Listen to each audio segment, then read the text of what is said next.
is how much longer does the government think it's going to get away with this? Just allowing this huge influx of people year after crowded year. I mean, if it was 1.1 million to sustain a 600,000 net migration, then presumably we're talking about 1.2 million to sustain 700,000 on the basis that, of course, about 500,000 go back. But 700,000, an increase of 700,000, 1.2 million being allowed in every year. This is, as they say, Alan, unsustainable, isn't it? Yeah, I mean, obviously, we're going to have to see what the figures turn out to be. But on the assumption it's being trailed as being that sort of figure already, it's not going to be far off, even if it's a bit below that. And a net migration figure, when you're taking in, you know, sort of 600, 700,000 people a year, which, as you quite rightly point out, means that over 1 million people are actually coming in because you're also, you know, having some people leave. That is a massive churn on a country of this size's resources, and more importantly, on its integration ability. How do you integrate that number of people year on year on year so that they become sort of, if you like, British in their mentality? I think it's a really risky place that we're being driven to when it comes to this number of people coming in. And obviously, there are some who go, they're students, they come and go. But if you're looking at the long-term viability of this, it's not viable, it's unsustainable, and it cannot be healthy for the country's social cohesion. Yeah, I'm glad you brought that up because I wanted to ask you about that next. I mean, one thing we don't often get when we have these overhead migration figures is a breakdown of where these people are coming from. And we know that certainly a decade ago and before Brexit, a vast majority of people coming into the country would have been from the EU, otherwise westernised country, probably with predominantly Christian populations.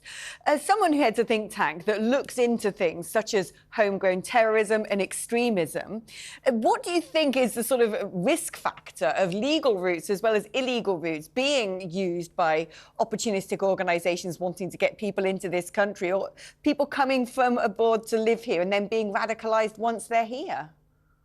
Well, yeah, there have been national security concerns about, also, illegal migration, obviously, because that's the form that's least regulated. But even on legal migration, there have been concerns about different, aspects of people coming in and what they might believe and, what they might have been brought in to do by some people. I don't want to, overstress this. The reality is more a longer-term social cohesion problem. If you're bringing in large numbers of people from cultures that are fundamentally different to the UK, and you're not, here's a crucial bit, you're not putting together a strong integration policy, then you're going to have problems as a country going forward. Now, obviously, among this number, you're going to see lots of Ukrainians, you're going to see through that scheme, you're going to see still some Hong Kong people coming through. There are schemes that have been set up.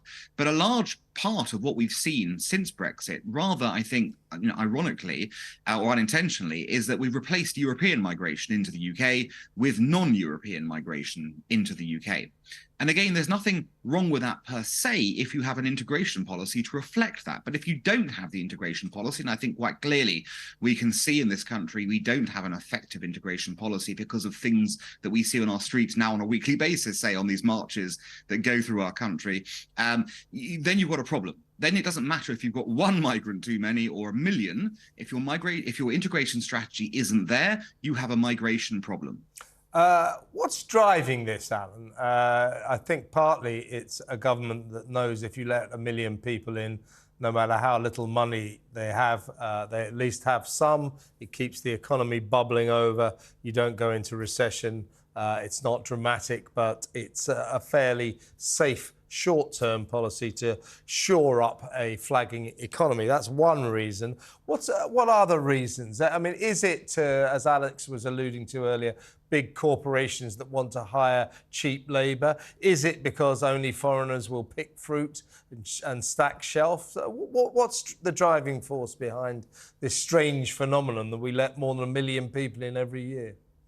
Well, of course, there's a mixture of reasons. I mean, there is a large chunk of this that are student visas. So that's people obviously coming to this country and paying money, let's not forget, to come to this country to be part of, the higher education sector. So there is a big chunk there. Then there are, of course, the people who are coming in through humanitarian schemes and are being settled in that way. But then you've got a whole range of reasons, as you've just pointed out. Some of them relate to, obviously, the economic need. The reality is that we're an aging society and we do need, sort of labour to come in to replace the people falling off the end of the labour market through age or illness. There's that whole sickness problem we've kind of seen many times, long-term sick being an issue in the labour market. There's a productivity problem we know in the UK, which means again that we tend to resort to cheaper labour to try and solve the productivity problem rather than to improve the productivity per se. You've got, as you say, there are some big corporations who just want to, kind of get the cheapest form of labour. But in reality, what you're saying is we need to have an honest conversation about migration. There are benefits, there are costs. Obviously, there are economic benefits. You can see that from, the sort of the need to fill some of the spaces. But there are also huge costs, or economic costs, because of the cost of bringing in people in infrastructure terms. Yes, I'll pay tax, but there's also, do we have the infrastructure to manage schools, hospitals, and other things for them? Is that a right balance? And of course, there is then that social cohesion issue about, are we bringing people in who are going to integrate into the country? And do we have the capacity to do that? So it's a complicated debate. And it needs a proper airing and a proper discussion.